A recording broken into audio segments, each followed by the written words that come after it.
नमस्कार दोस्तों, स्वागत है मेरे YouTube channel India coaching centre पर। आज मैं आपको बिहार बोर्ड के कक्षा 10वीं के प्रश्नावली 1.2 को बताने जा रहा हूं, जिनमें से मैं लोसो मोसो उभाज्य गुणनखंड के गुणनफल के रूप में कैसे व्यक्त किया जाता है, उसके बाद भाज्य संख्या के बारे में आपको बताएंगे। वीडियो स्टार्ट करने से पहले मैं आपको बता दूं कि आप लोग ज़्यादा से ज़्यादा वीडियो को लाइक करें, शेयर करें, इससे हौसला बुलंद होता है और नया वीडियो आपके लिए हम लाते रहेंगे और जो आपके फ़ायदेमंद होंगे। चलिए आज हम स्टार्ट करते हैं।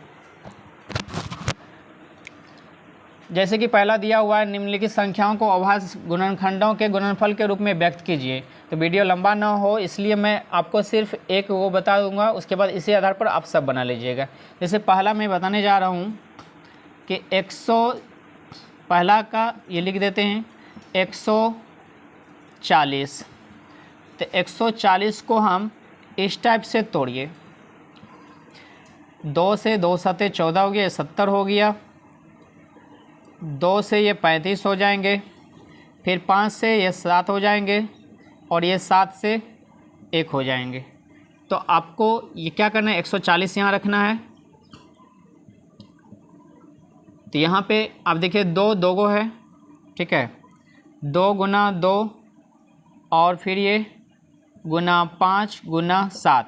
तो आपको करना क्या है, 2 गुना 2 दो बार है, इसलिए 2 पर पावर 2 देंगे, गुना 5 पर पावर 1 यानी 5 ही है और 7 है। ये आपका आंसर हो गया। इस टाइप से कर देना है। इसी तरह से ये सब भी बन जाएंगे।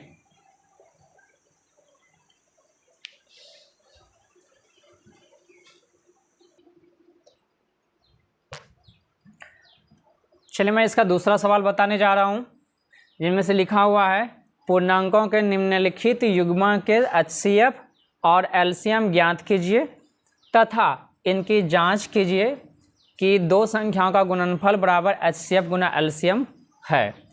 तो इसका पहले हम LCM और HCF निकाल लेते हैं, ठीक है। तो यहाँ पे 26 का पहले हम गुणनखंड कर देते हैं।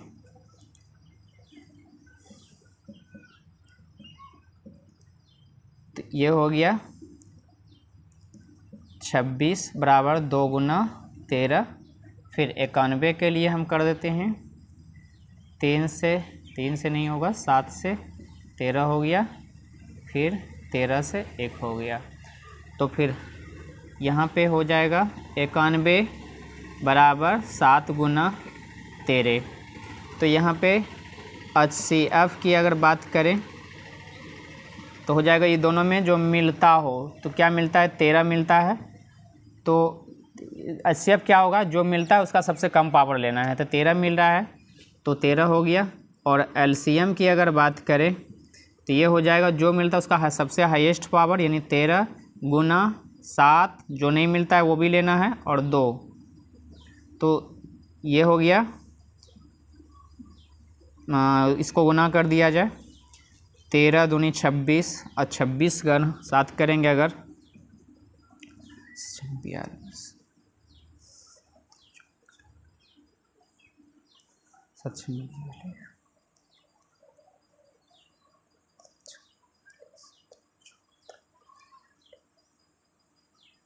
182। ये हुआ 182 LCM हो गया। तो हम अब जांच करेंगे। जांच क्या करेंगे, तो यहाँ पे दो संख्याओं का गुणनफल लिखेंगे। तो 26 गुना 91 दो संख्या मेरी है, तो दो संख्याओं का गुणनफल पहले लिख दीजिए। दो संख्याओं का गुणनफल बराबर LCM गुना HCF।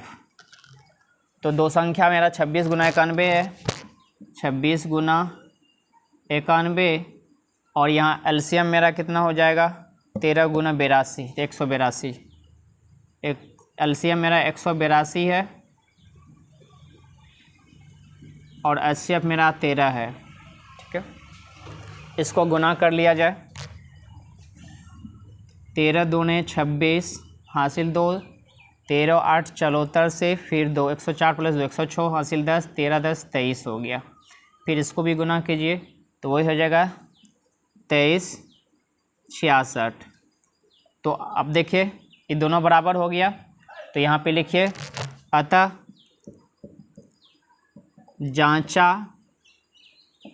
गया कि दो संख्याओं का गुणनफल, दो पूर्णांकों का, चलिए पूर्णांक ही लिख देते हैं, पूर्णांकों का गुणनफल बराबर एलसीएम गुना एचसीएफ होता है। देख लीजिए, पहले मैंने वाई गुणनखंड के द्वारा निकाले इसका, वाई गुणनखंड निकालने के बाद जो है ना एचसीएफ और एलसीएम निकाले, फिर यहाँ पे जांचने के लिए दो संख्या गुणनफल बराबर एलसीएम गुना एचसीएफ किए, दो संख्या को गुणनफल यहाँ पे किए 23 66 हुआ, ये भी एलसीएम और एचसीएफ को गुना किया 23 66, दोनों इक्वल होता है। ये प्रूव करने के लिए हमको बोला गया था और ये हम प्रूव कर दिए।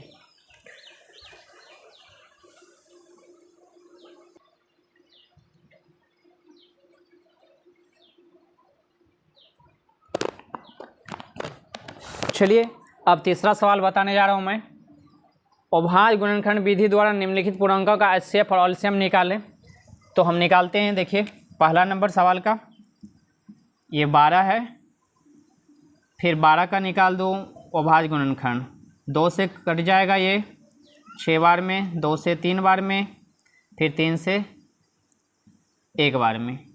फिर 12 को हम ऐसे कर सकते हैं, 12 बराबर 2 गुना 2 गुने 3 और 2 2 को है इसलिए 2 पर पावर 2 दीजिए, फिर गुना 3 दे दीजिए। फिर 15 के लिए लिखिए 3 से 3 5 15, फिर 5 से 5 1 5 6 हो गया। तो 15 बराबर 3 गुना 5 हो गया। और ये यहाँ पे ले लेते हैं थोड़ा सा इसके सीधा में, 15 बराबर 3 गुने 5 और फिर 21 ले लेते हैं, 3 से 3 सते 21 और 7 1 7, यानी 21 बराबर 3 गुना 7 हो गया। तो देखते हैं दोस्तों, ऐसी परिस्थिति में जब एचसीएफ हम निकालें तो एचसीएफ हम क्या बोले थे, जो मिलता है ना उसका सबसे कम पावर लेना है। तो देखिए इसमें 2 को 2 है, इसमें 2 कहीं नहीं मिलता है, इसमें 3 मिलता है, इसमें 3 मिलता है, लेकिन इसमें भी 3 मिलता है और इसके अलावा और कुछ है ही नहीं। यहाँ 7 है तो इसमें नहीं है, 5 इसमें नहीं है।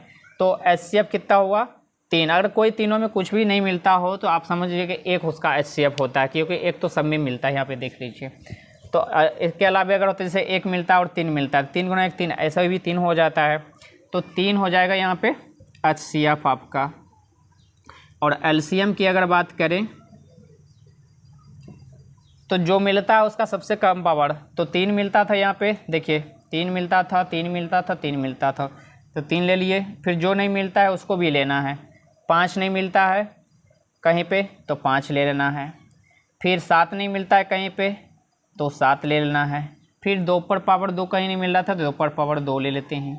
देखिए तो आप गुने कर दीजिए, 2 दूनी 4, 4 पंचे 20, 20 या 60, 6 सते 42। आप इसको ऐसे कर सकते हैं, 3 गुने 5 गुने 7 गुने 2 दूना 4, करिए गुना। इसको 5 या 15, 15 चौके 60, 6 सत्ते 42, 420 आ जाएगा। तो एचसीएफ यहाँ आ गया आंसर आपका, ये एगो ये हो गया और यहाँ पे एलसीएम हो गया, एगो ये हो गया। अब बाहर में भी लिख सकते हैं एचसीएफ बराबर 3 और एलसीएम बराबर 420। ये आपका हो गया। इसी टाइप से जो है ना दूसरा सवाल उतारिए, फिर तीसरा सवाल उतार के इसी टाइप से बनाइएगा। तो आई होप कि आप अच्छी तरीके से समझ गए होंगे।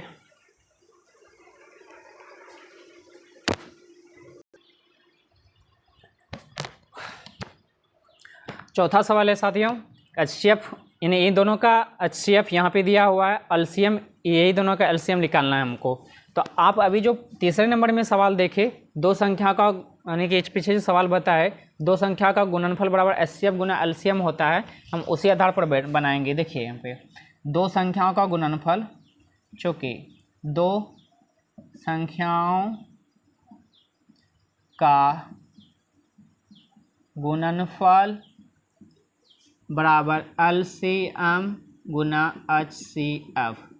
तो दो संख्या ये मेरा 306 हो जाएगा गुना 657 हो जाएगा। LCM मेरे पास है ही नहीं और HCF मेरा 9 है, यहाँ पे देख लीजिए। बस ये गुना में इधर आके भाग में बन जाएंगे।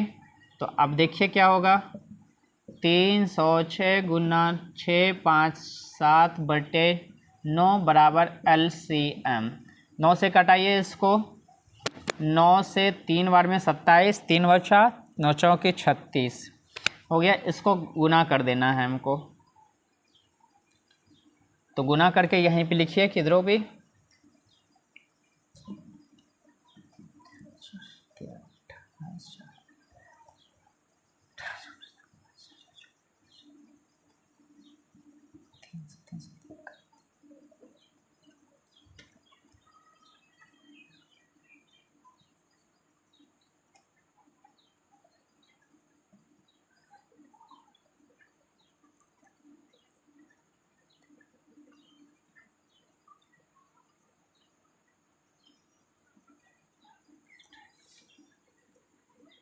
तो मेरे गुना करने के हिसाब से एलसीएम का, इसका गुना करने के हिसाब मेरे हिसाब से आ रहा है 22, 33, 8।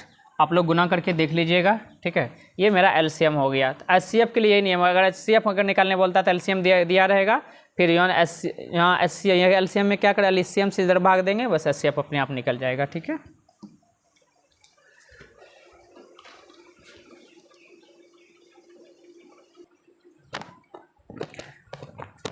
चलो दोस्तों, पांचवा हम बताने जा रहे हैं।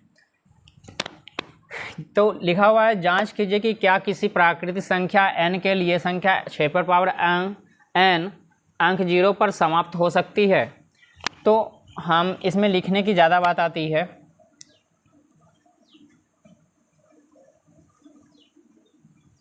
चूँकि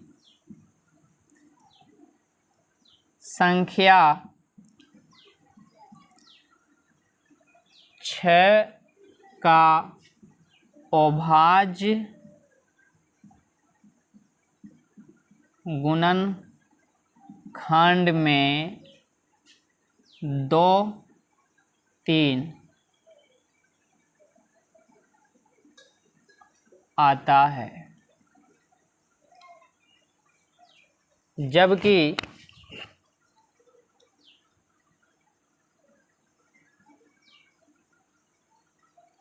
जबकि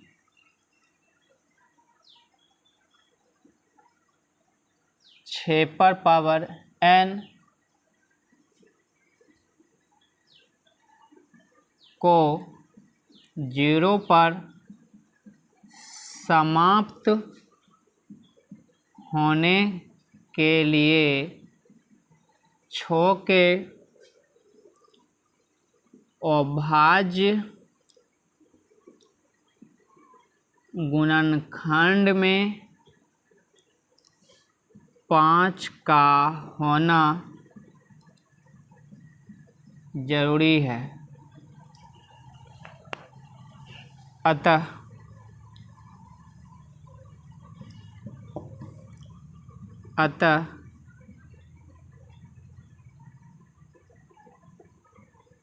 ऐसे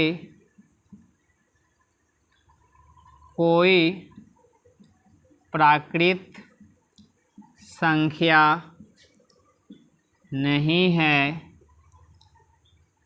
जो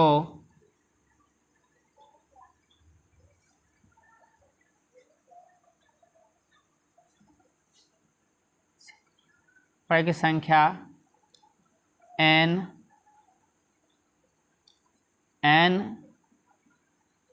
नहीं है जो संख्या 6 पर पावर n अंक 0 पर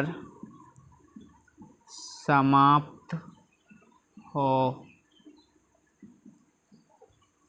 बस यही लिखना था।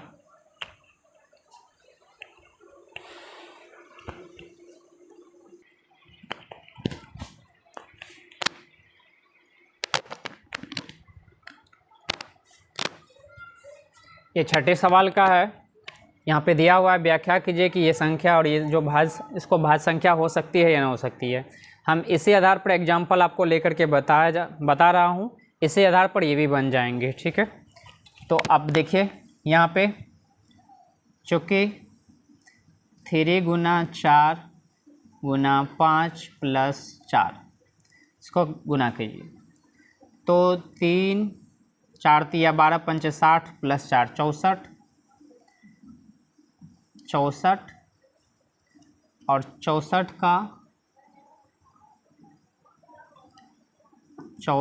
का अभाज्य गुणनखंड अगर तोड़ेंगे तो ये आ जाएगा 2 गुने 2 गुने 2 गुने 2 गुने 2 गुने 2, तो ये हो जाएगा 2 पर पावर 6। और फिर ये 6 गुना 5 5 30 3 33 हो जाएगा, ठीक है। पुनः 5 गुना 6 प्लस 3 बराबर 33 हुआ। 33 का अभाज्य गुणनखंड क्या होगा? 3 गुना 11 हो जाएगा। तो हम लिखते हैं चूँकि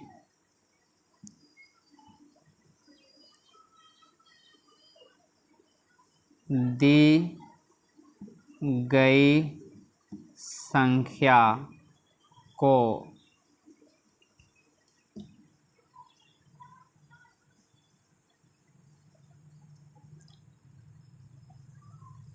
अभाज्य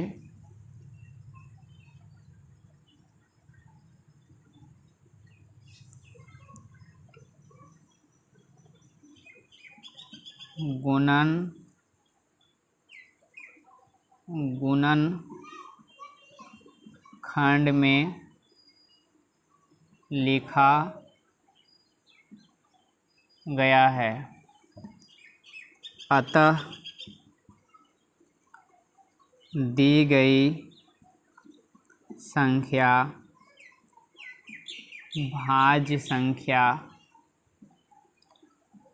हो सकती है।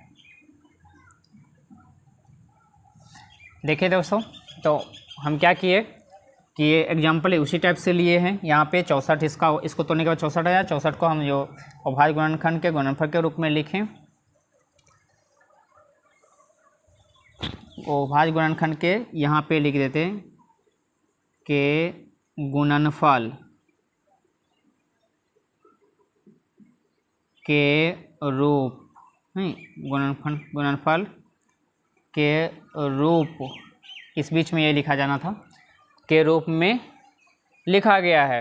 अतः दी गई संख्या भाज्य संख्या है।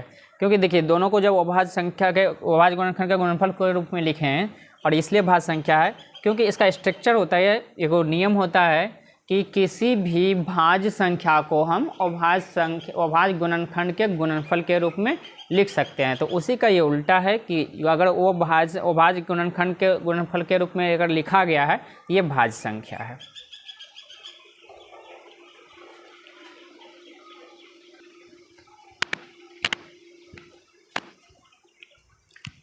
सातवां नंबर सवाल है कि किसी भी मैदान का चक्कर सोनिया ने एक चक्कर 18 मिनट में लगाती है, जबकि रवि उसी को 12 मिनट में लगाते हैं।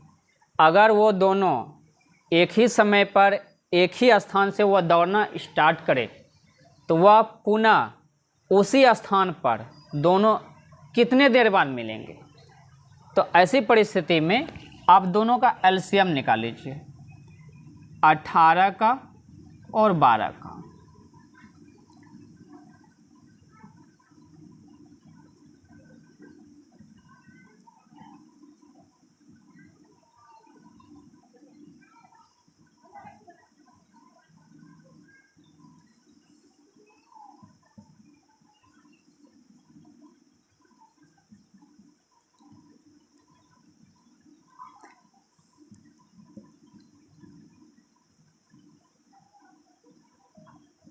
देखिए इसका लघुत्तम कितना आया 36।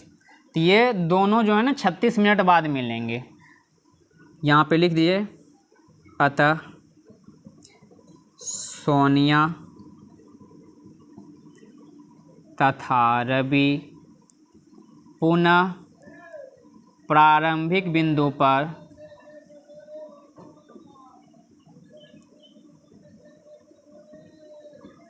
36 मिनट बाद मिलेंगे। ये हुआ आंसर आपका। तो ये आज कंप्लीट हो गया 1.2 टोटल। तो अंत में यही कहूँगा साथियों कि आप ज़्यादा से ज़्यादा शेयर को लाइक करें, सब्सक्राइब करें और शेयर करें ताकि मेरा हौसला और बढ़ते जाएं और हम अच्छे से अच्छे वीडियो आपको देते रहें। धन्यवाद।